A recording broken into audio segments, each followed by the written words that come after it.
Hello, and welcome to Embodied Transitions, Seeking the Fertileness of Change by Embracing Our Nervous Systems.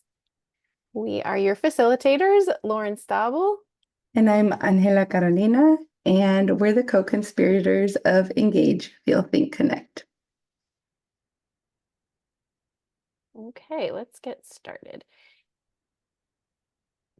First, we want to start by facilitating an arrival because this moment is a transition. We're getting started with something. Angela and I have started this transition before we pushed record, and now we're going to begin with you. So wherever you are, whether you are listening or watching, find a moment to feel where you are. You might feel a chair underneath you, a seat underneath you. If you're standing, you might feel the floor or the earth underneath you. And just draw your attention first to the support that is offering you. And then bring your attention to your breath. You might notice the pacing of your breath. Maybe it's fast or slow.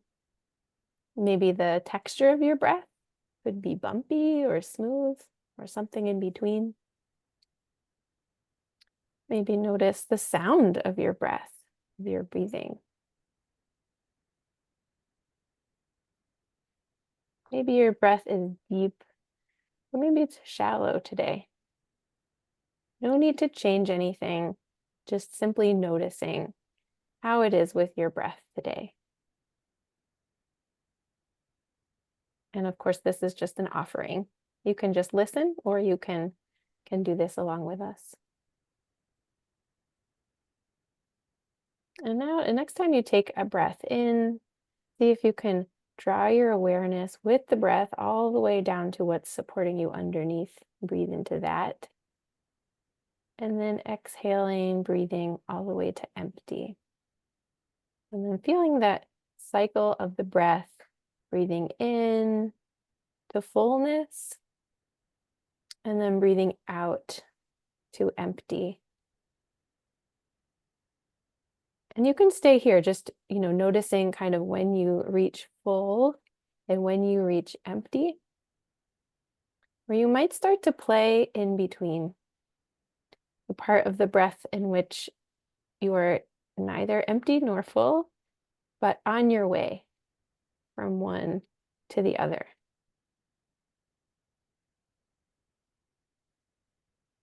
And just noticing how that feels.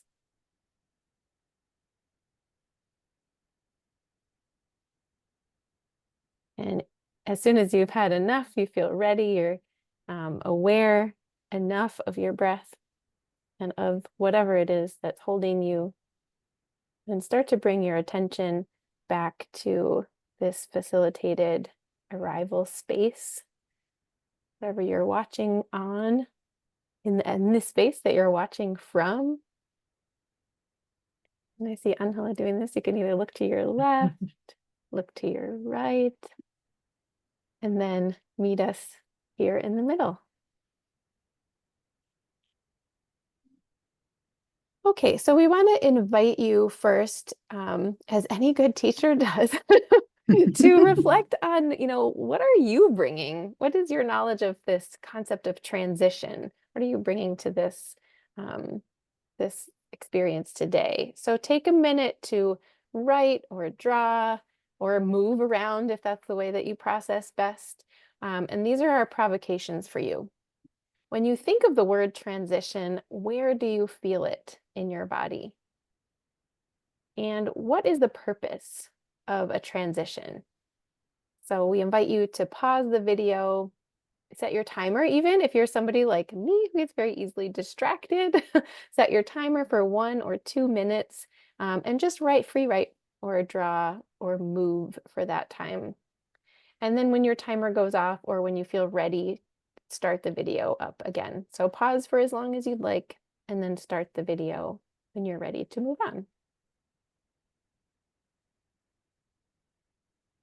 Okay, we wanted to first share with you some key concepts that we want to cover in this facilitated experience. And I'll draw your attention to there's a photograph on this slide, and it's a locked lock, hanging on a little broken off branch on a tree.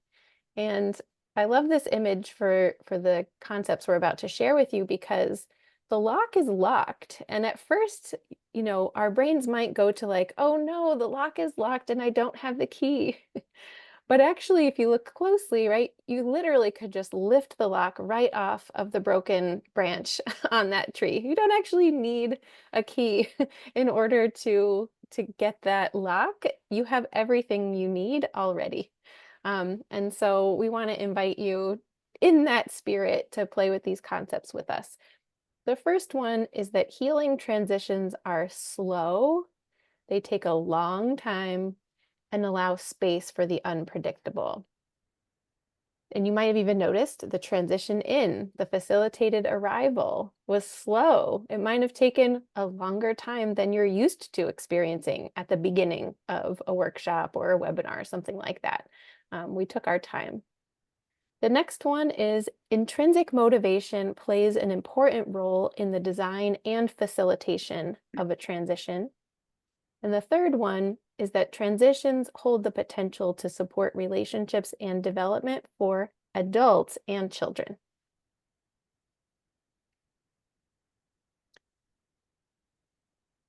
And we would love to share wisdom from one of our teachers that that inspires these the concepts we're going to play with today.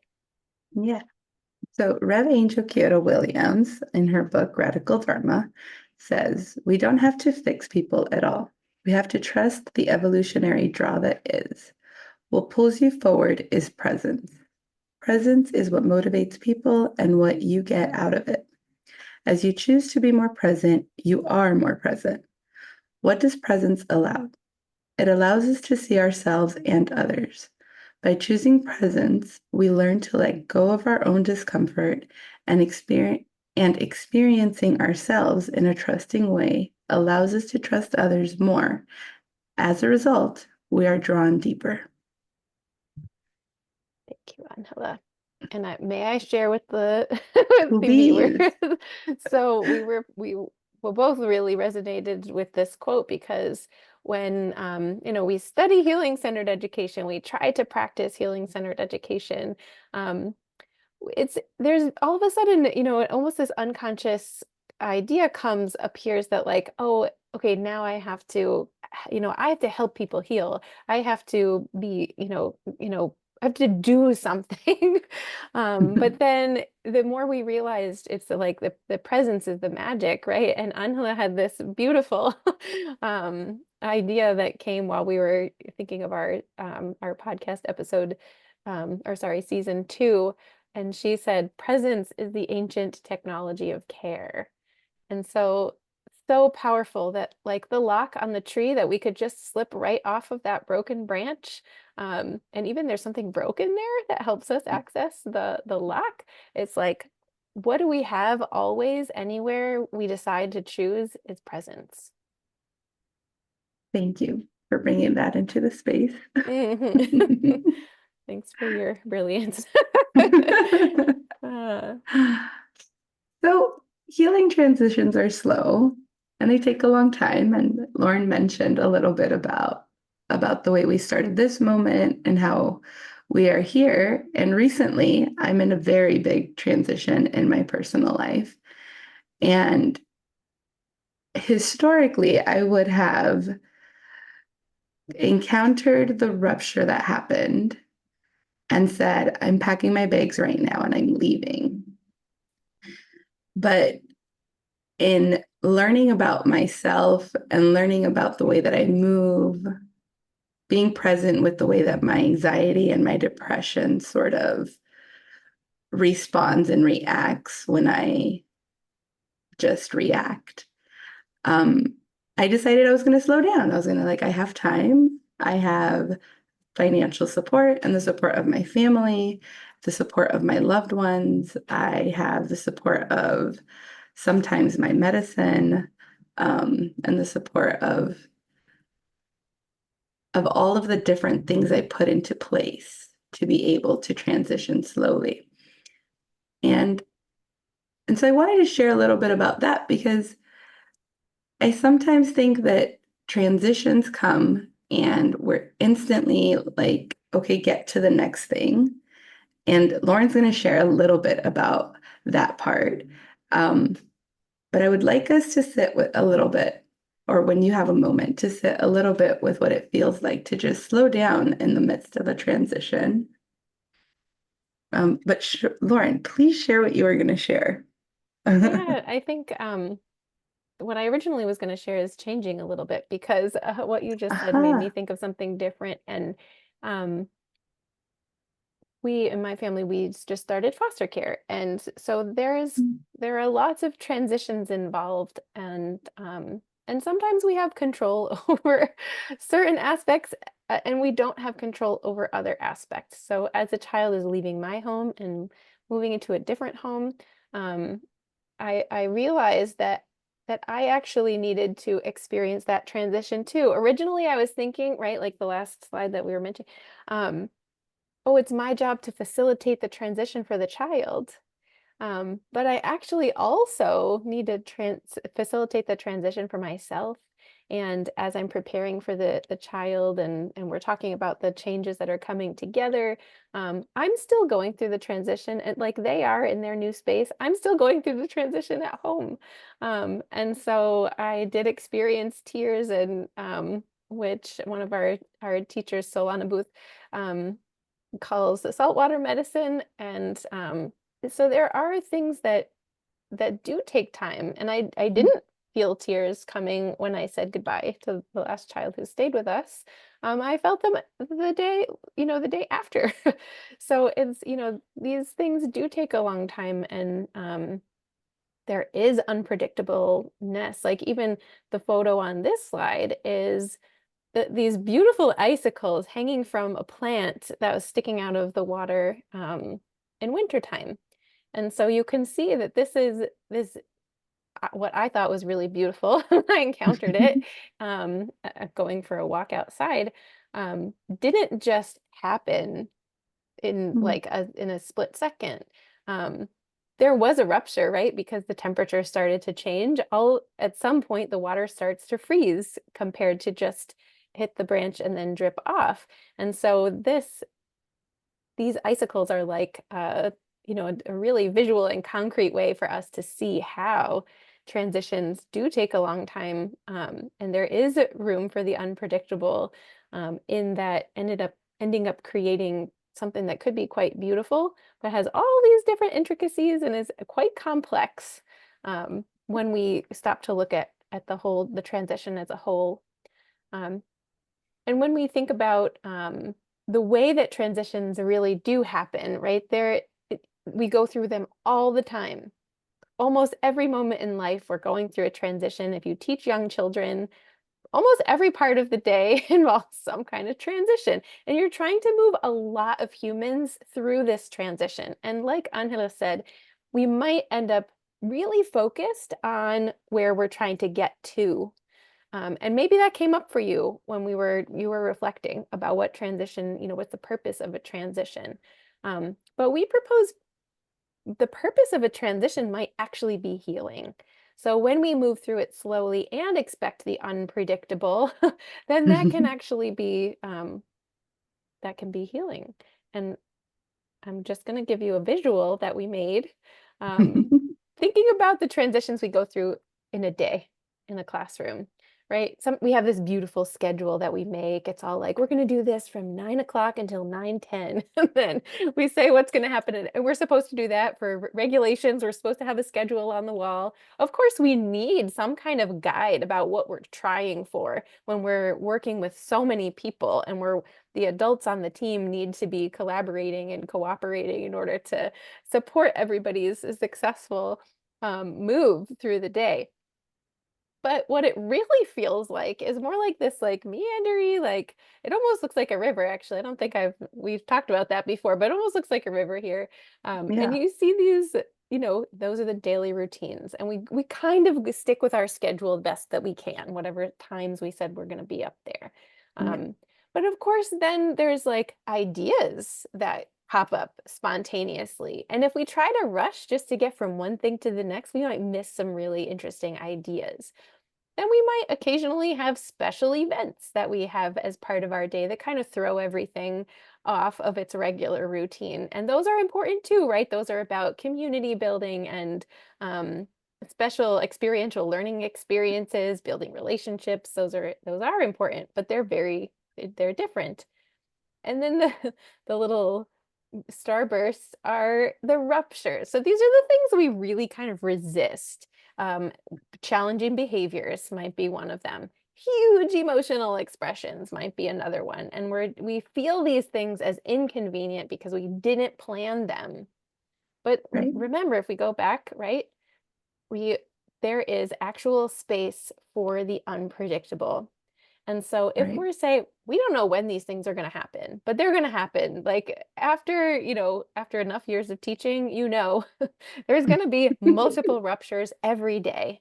And so what if we, instead of focusing on trying to get that perfectly straight line of that schedule, zoom into those ruptures? We all experienced them as children too, and probably caused some of them as well. What would it be like, instead of rushing through those ruptures or trying to get them over with as soon as possible, if we are present during those ruptures, using them almost as a space for medicine, right? For practicing, we both mentioned medicine so far.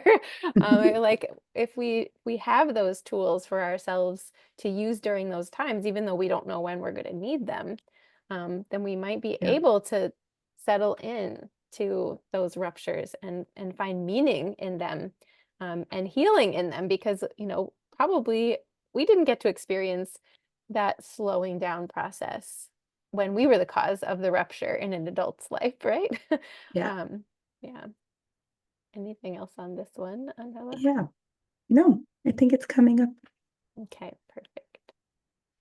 Oh, yeah. And speaking of another, great teacher of many of us, Bell Hooks, in Teaching to Transgress, she really is talking about the emotional quality of learning. And the lovely thing is that she wrote this talking about her experience as a teacher. And there's also studies that show that emotionally engaged learning is the most effective kind. So we have the practice and the research to support this. So Hooks wrote, whenever emotional responses erupt, many of us believe our academic purpose has been diminished, right? We think we're supposed to be teaching us certain outcomes, not only in social emotional development, but all the other domains too, right? So if we believe our academic purpose has been diminished, to me, this is really a distorted notion of intellectual practice, since the underlying assumption is that to be truly intellectual, we must be cut off from our emotions. If we focus not just on whether the emotions produce pleasure or pain, but on how they keep us aware or alert, we are reminded that they enhance classrooms. And Mm. I'm thinking about your student, Anila, who, Yeah. is that where you're going? Yes. Okay. And I, what was coming up as you were sharing earlier was that transitions aren't, you did say that like they're not linear and they are meandering, but they're also like multidimensional, right? Like you mentioned earlier that the tears didn't come when your last baby left. They came after. And that's like this like stacking of like the actually they had already she had already left. But there was this like spacious, like cubic space in between till when you processed it and felt it different. And I think that that's a really important piece in thinking about transitions and how it relates to the way that we move in the world, is that it's all interconnected. It doesn't just begin and end and shut off when the door gets shut, right? Like even when we close a door, there's still vibrations, there's still cracks and light that come through the door, or there's still light that comes through the cracks of a door. there's still a keyhole and an eye hole. So I, that was really resonating with me. Um, and it goes right into the story of my very first year teaching. I had a baby who was very young. She was 3 in a classroom of maybe like 18 children, and they were 4 and 5 year olds. It was a typical preschool classroom, but she was the youngest. And for so long at the beginning of the school year, when someone tore tore down her tower or took a crayon away, which is typical children's behavior. Like for someone to come and like knock over your tower because they don't know where their body is in space, like that's normal in preschool. For someone to take away the marker from someone else, that's also typical behavior at that age. But every time that this happened to my beautiful little human, she would bite and scratch people's faces and bodies. And it was an issue because parents were now getting more involved. Her parents were really worried that she was expressing very violent behaviors. Other parents were very upset that their children were getting hurt. And so it took quite some time, but little by little, my co-teacher and I would say, instead of scratching your friend's face or instead of biting, you could just come and ask the teacher for help. Or you can look at the table and see if there's another marker. You can walk away, right? So different strategies and practice them at different times throughout the day. And one day, after like 3 months, maybe, or 4 months of this happening, someone knocked over the magnetiles on the glow table, on the like light up table, and this baby just yelled at the top of her lungs. And I remember being like, oh, you yelled instead of scratching. Like, that's great. and and and I think a big important part, and I think it goes into the next, like into the second concept of transitions, is that typically we would respond like, but you're not supposed to yell either. Like, that's not what you're supposed to be doing, also. But that's where the adult has experienced their harm when we've been rushed as children or as teenagers or in our lives in general. We have been rushed through the process where we were never even acknowledged for the new ways of trying to understand to be more pro-social or respond in a social manner that would be more acceptable. But even just saying, oh, you did something different, that already gives the brain like, oh, like I practiced something new. And that's like the beginning of creating a new pathway for a different behavior to begin to happen. Mm, thank you for that. Um, I think that, right, we often think, oh, if I reward this behavior, or if I pay attention, give that Mm-hmm. behavior attention, then they're never going to learn. Mm-hmm. Mm-hmm. Um, but we do have to be looking, right. And right, especially if there's an emotional component to it, right? Like the child she still feels something. And that's so normal, but we're offering children something else to do instead of the first thing that they think of. And we're still working on that as adults, right? Like what Mm-hmm. adult, like in the last 3 months, probably everybody who's watching and us could think of a time like when we said something we regretted, right? It's like, oh, we're not really trying for perfection here. This really is like honoring our humanity in the moment, recognizing the small steps that we take in our Mm-hmm. own development, even of like, okay, in an adult's development, it takes us time too. We just because we intellectually know that we want to behave a certain way doesn't mean we have developed the self-regulation skills to be able to Mm-hmm. do what we want to do, or even that we picked the right strategy, which I'll get into in a second. How do we know we picked the right strategy? Um, but I do want to emphasize that emotional eruption piece because um, many people watching might know about Tiny Humans, Big Emotions, and and how important it is actually to teach children how to move through emotions. And for Mm. me, anybody who grew up in the 80s would probably have had the experience where our parents did not know about emotion coaching. Like that was not a thing. Um, if your parents did that in the 80s, then incredible. They must have been leaders in the field, maybe, or they just had really amazing intuition. Um, so Mhm. so we didn't really have this experience as kids, especially those of us in the 80s, but a lot of people don't have that experience right now. A lot Right. of kids who are being raised right now don't have that experience. And it's nobody's fault. Like there's not judgment attached to that issue. It just is, right? We start Mhm. by being present with what is.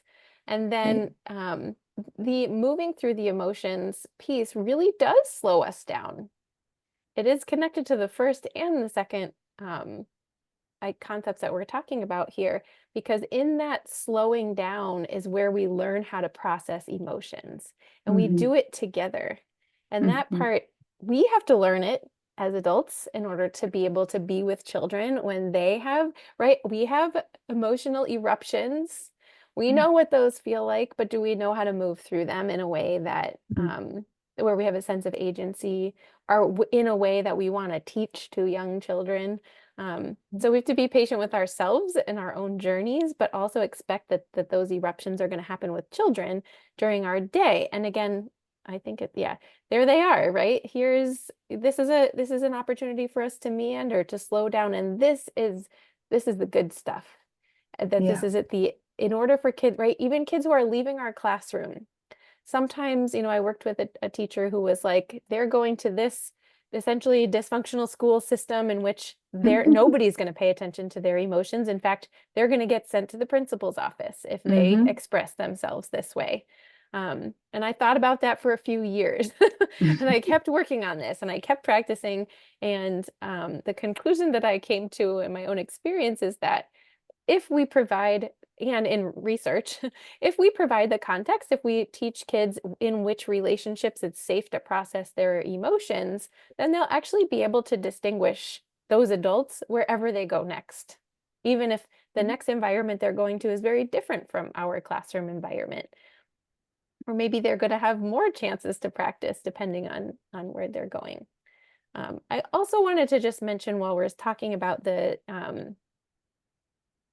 well, I think, Angela, you mentioned like the expansion Yeah. opportunities here, Mhm. right? So like um, there is a resource called Dismantling Racism, a workbook for social change groups by Kenneth Jones and Tema Okun. And in this resource, they explain that one of the tenets of white supremacy is a sense of urgency. But one of the antidotes really is slowing down. And some of the reasons why are because, okay, when a rupture happens like that, we're not rushing through and having one person who has the most power in the room decide what's going to happen. We actually slow down, invite other people into the process. And in collaborative emotion processing, we have what's called the come watch.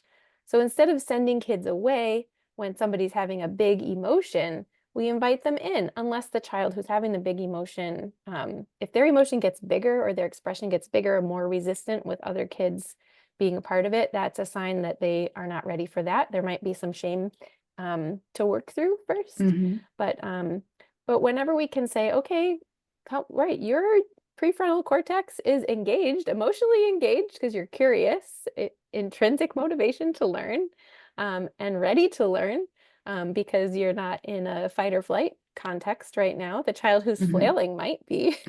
But we say, well, let's do this together. And then children can learn how to navigate those things together. We had Angela and I in our preschool classroom, we had a really wide age range, young threes until we had a child who was over 5 in the same classroom. And one of our youngest babies, well, first, actually, one of the oldest ones ran out of dramatic play and like hid under the easel. And then I think they really were our oldest and youngest. So Hmm. youngest comes over to the 5-year-old who's like a foot taller. It seems like so I'm watching from the couch. I'm reading a book to a small group and I'm watching to see if I need to go over there. The younger child looks up at the older child and is like, "Are you sad?" And the older child just looked down and nodded with this like kind of sad expression on his face. And they just beheld each other for a moment in that. And then the older kid went back to play and the younger kid went back to play. And so that happened after we had already accepted that ruptures are normal in our classroom, but saw Hmm. that as an opportunity to connect with each other, build relationships with the children, teach emotion processing skills, Hmm. um, and be present, ultimately be present with what was really happening instead of what we wished was happening. Yeah. Um, so I will just tie that into intrinsic motivation, right? If a child has intrinsic motivation to move through something, ready to learn, their prefrontal cortex is engaged and not overwhelmed, right? They're not operating from their amygdala, they're operating from the prefrontal cortex. That is a really good time for learning and teaching during a transition. If somebody is overwhelmed by a transition, not a great time to teach. We're just, we're gonna be present with them wherever they're at in that. Yeah. One of my favorite teachers, so all of our favorite teachers, it seems like, are coming into the space today. But Baya Kumalafe says, the times are urgent. We must slow down. And I think in the midst of transitions, when I think of that particular phrase, it makes me think of like us being able to respond from also our prefrontal cortex. Because even as teachers, even if we know that ruptures are going to happen and that the children are going to get into like their own ways of trying to figure out how to communicate and understand what the other is saying, especially when there's mixed ages and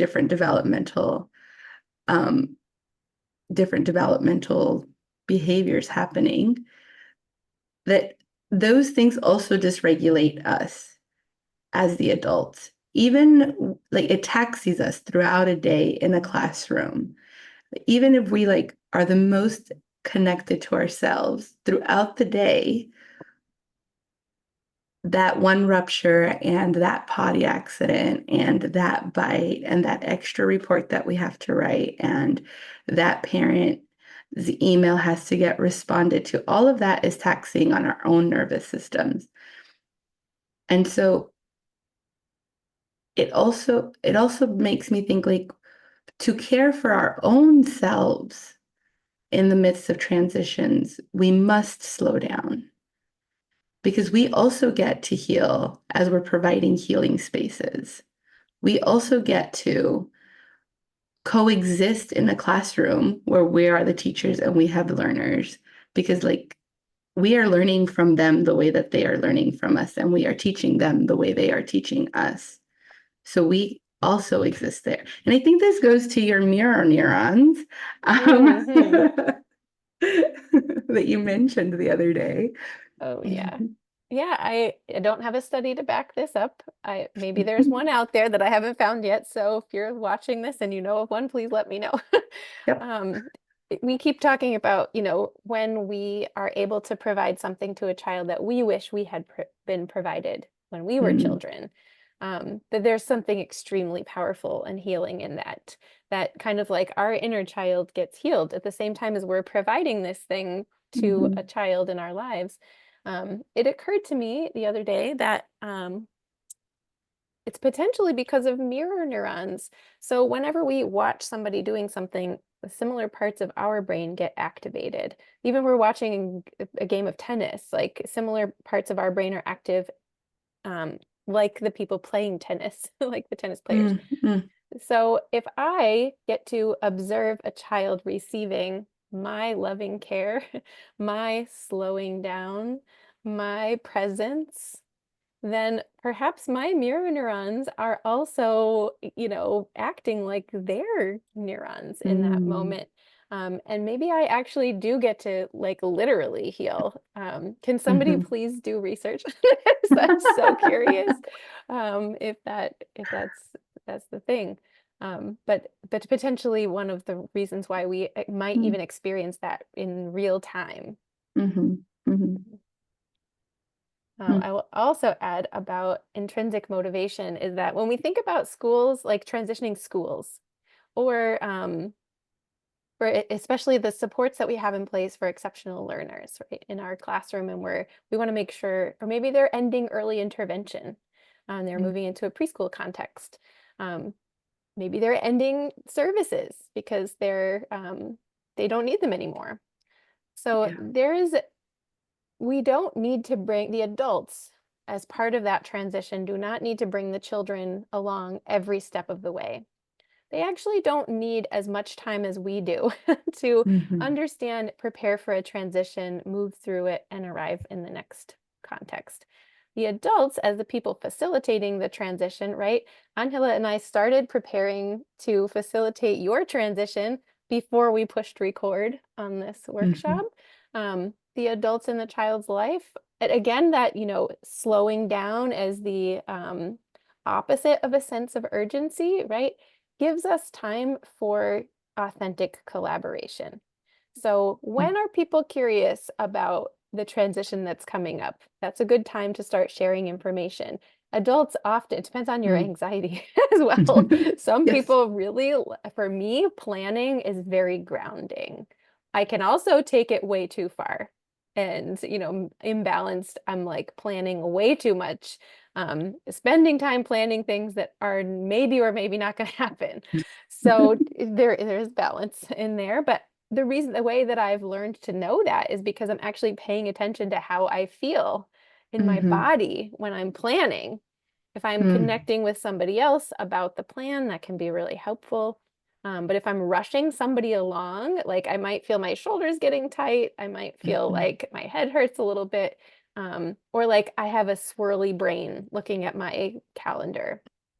Mm. That's a sign to me that I need to, like, that's actually not intrinsic motivation to facilitate a transition. That is a sign that I need to do some self-care.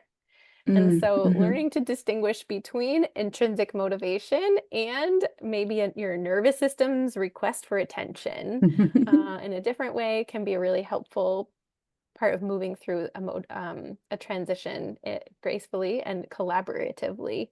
Yeah. Because notice if you're the person that's trying to get to the end, that's trying to just put ideas down as final answers instead of put ideas down to be worked with. Um, just kind of noticing what that is, and parents will need support to figure out when to start thinking about the transition too, because if they don't have experience in the field of education, they don't know all the steps that need to Mhm. happen and the information, the kind of information that the new context needs. So as you're facilitating that transition, look for the times when people really want this information, Mhm. but also balancing with when, it needs to start too.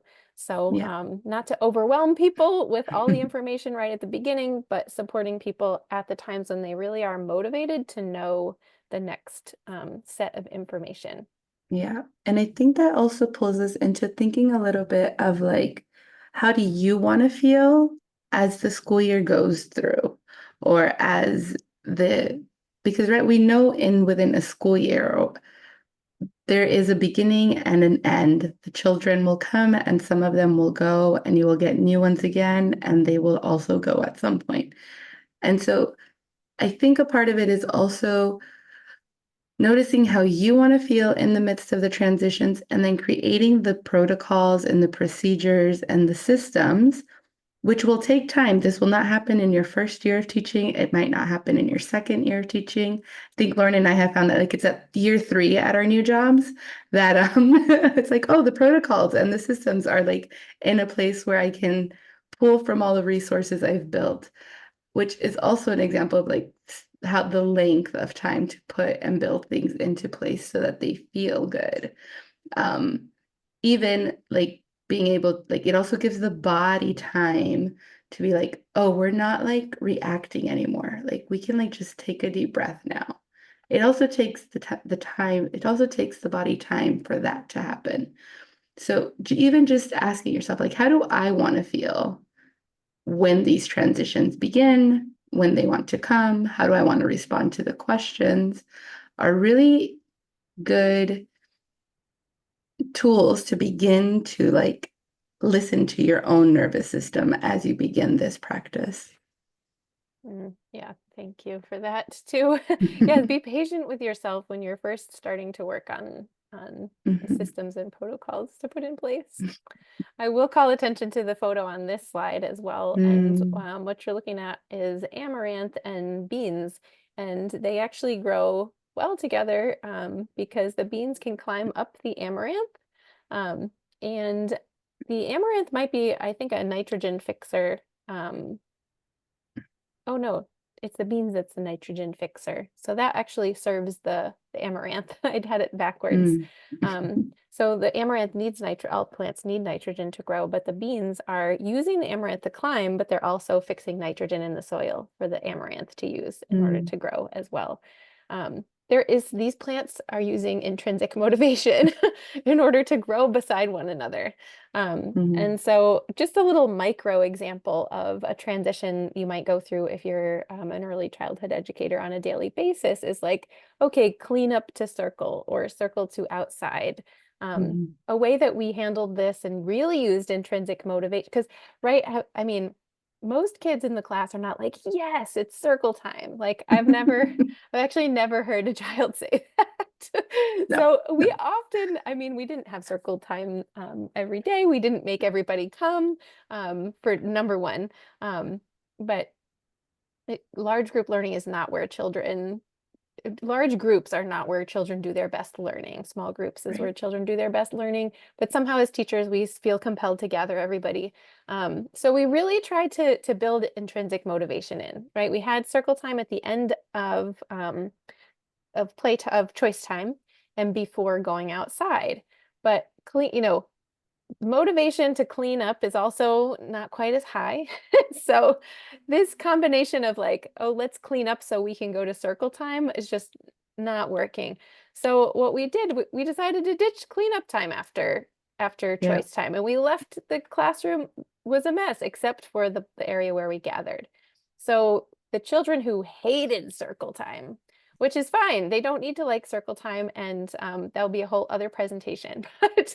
But those Yes. children, we said, okay, if you don't want to come to circle, you can help clean up the blocks. And so they were really motivated because they were like, yes, we're going outside. We don't have to go to circle time.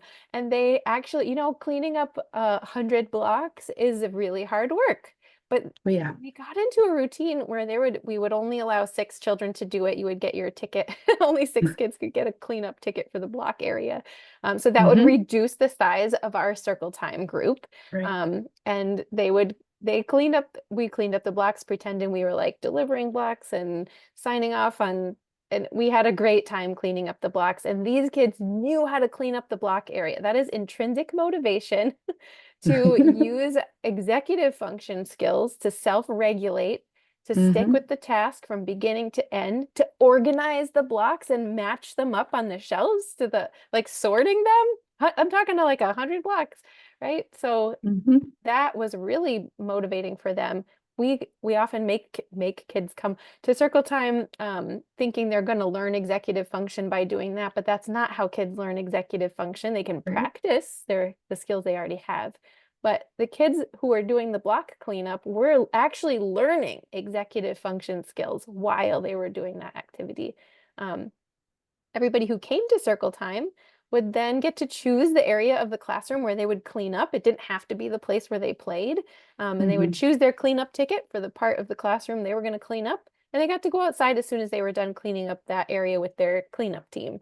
And Yeah. so the intrinsic motivation just completely, um, well, informed our design of that transition, Right. and it completely changed the way that we all experienced uh, the circle time to outside and cleanup transitions. Yeah. Oh, those are beautiful memories. Thank you for mentioning them. Yeah, of course. Um, and then Mm. this is a really special, a special key concept. Yeah. There's like the shape of DNA on the screen right now because this concept of DNA just kept coming back to me like, oh, right, our learning is wound up in children's. Our development is wound up in children's development. And I was really delighted to find out that Dr. June Laley uses the same metaphor in his teaching. If you don't know about his work, please look it up. Um, but it's so true that when we pause to figure out like how we want to teach children, like for example, in my home-based program, I was hearing kids say things to me that I was like, that's so rude. They were like, if you don't blah, I'm not gonna blah. And I was like, do I say that? Like, is that why they're saying like they're because I say that? So I started listening to myself. I was like, oh, I say that. So I was like, I actually want them to say something else to me, like, um, oh, actually, I feel really disappointed that I have to clean up right now, or I don't actually, I'd rather do this idea. Can we do this idea? Just different ways that I would like them to express their resistance to what I'm asking. Um, so I changed. I changed the way that I spoke and I said the things I wanted to hear back. And it actually changed. It's when you're the only adult with 6 kids, this thing happens very quickly. And so they did change and I got to heal because I actually was saying the things that I wanted to be saying to Hmm. the children. So we got to heal together. But that Yeah. transition of that process itself of me learning to transition to a different way of speaking to children was healing for all of us. Yeah. Mm. This one's just so special to me. Um, as I'm in the midst of my own transitions, um, Mm, of how, and I haven't been around children for a long time, but something that I've learned so deeply about children is the ability to move forward, right? Like sometimes they resist us, like when we have to pick them up and they're like kicking and screaming and they don't want to move on. Um, but when you set the timer, and this happens a lot with toddlers, because I think how Lauren said, like they are the masters of being present. Um, they model for us that when we the adults say, okay, in 5 minutes when the timer rings, we're going to get ready to go outside. And then they say yes, or they nod their head, or you have to like make sure you look at them based on however the child is and how you know them.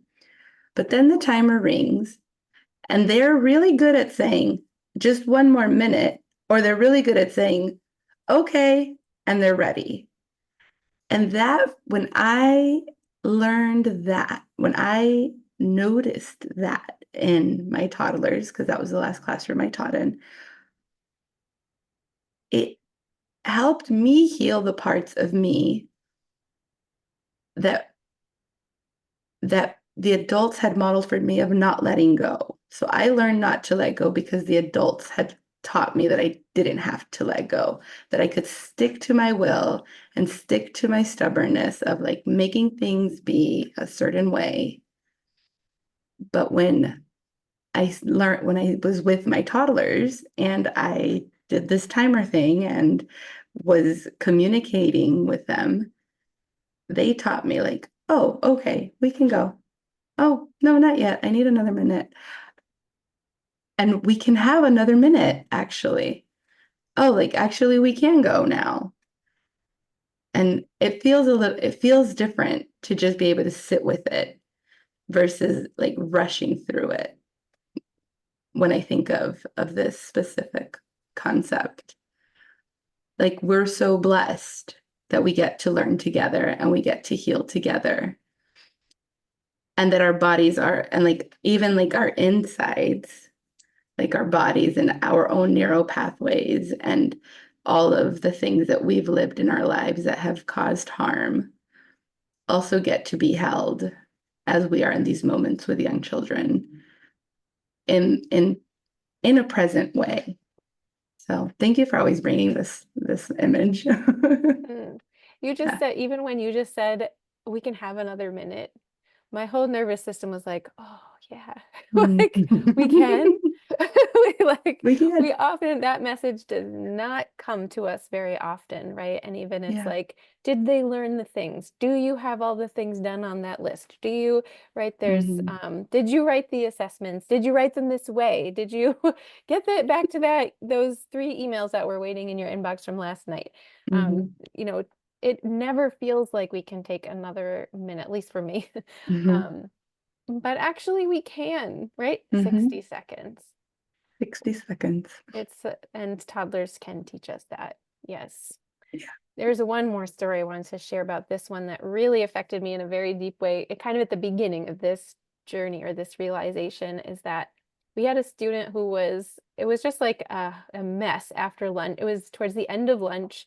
Didn't matter what strategies we tried, like thinking like, oh, we better ask the child earlier and let's have them sit earlier for lunch so that they don't end up getting dysregulated before the end of lunch.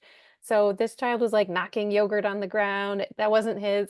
Like it was just like it was like like things getting knocked all over, food all over the place kind of situation in a blur of child.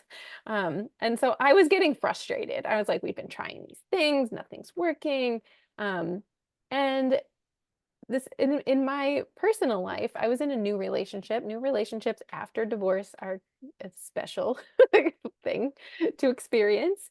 And I had like, at a rupture with my partner, maybe the night before, 2 days beforehand. And in that moment, I walked away.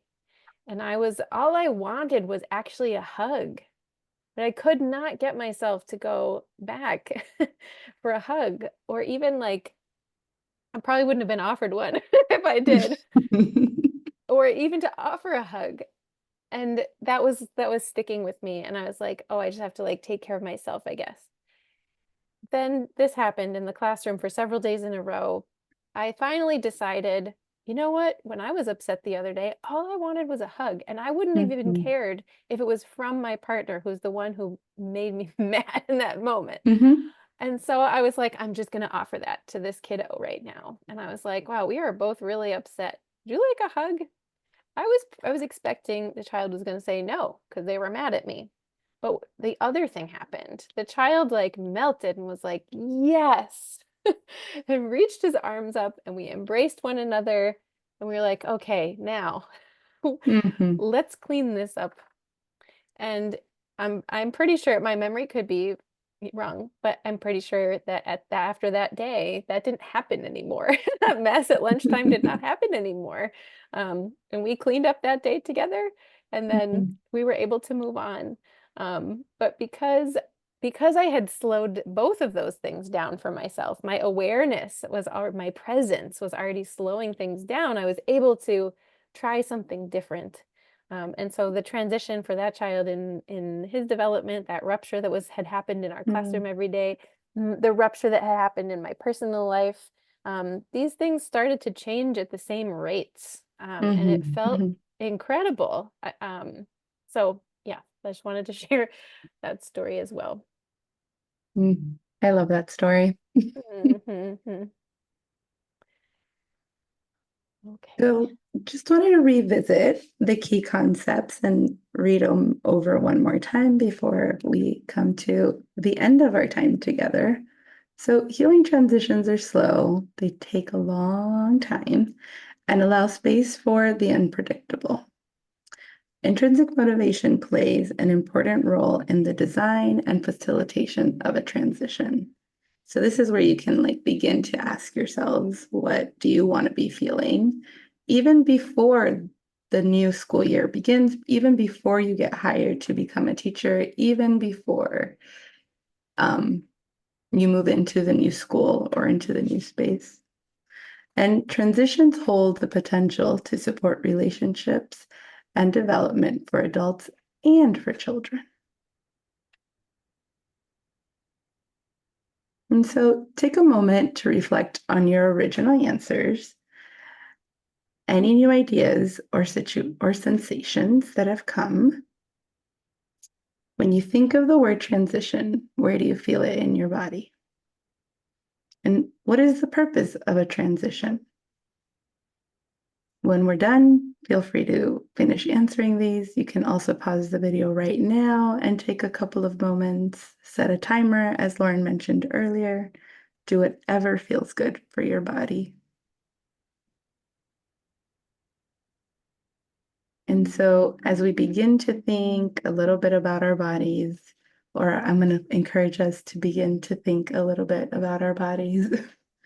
I encourage you to lower your gaze or maybe close your eyes and just notice if there's anything different, or begin to notice if there's anything different from when we first started up until this moment.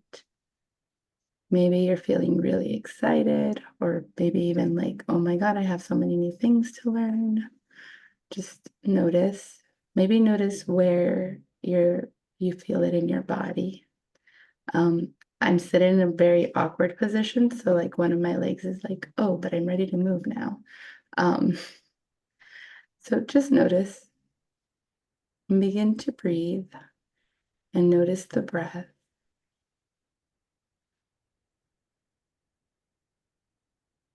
And just notice. Maybe your eyes are a little bit twitchy. Maybe you're feeling like, oh, this was the medicine I needed, and you feel more relaxed.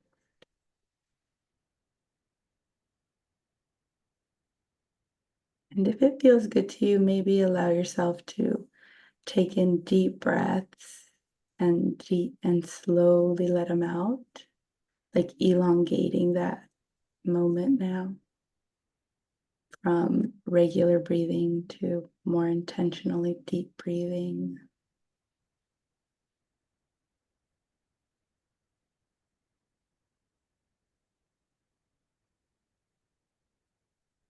And do that a couple of times, noticing if the breath gets deeper and deeper, or if your body resists it.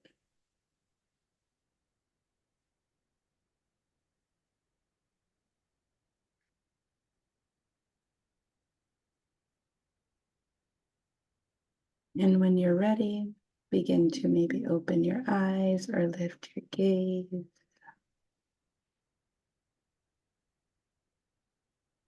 And just look around. Notice where you are. Smile at someone if there's in this space. Thank you so much for being with us in this conversation. Thank you for facilitating the ending, Angela. We wanted to make sure to model for you in this workshop, right? The facilitation of beginnings and endings, and we have this flower for you on the page to kind of represent that that it's a natural process. And if you'd like to stay connected with us, you can scan the QR code on the screen. You could email us if you'd like to stay in touch or have you questions about something that you saw or heard. And if you'd like to share feedback with us on this session, please scan the QR code and give us your feedback. We'd love to hear from you. Thank you.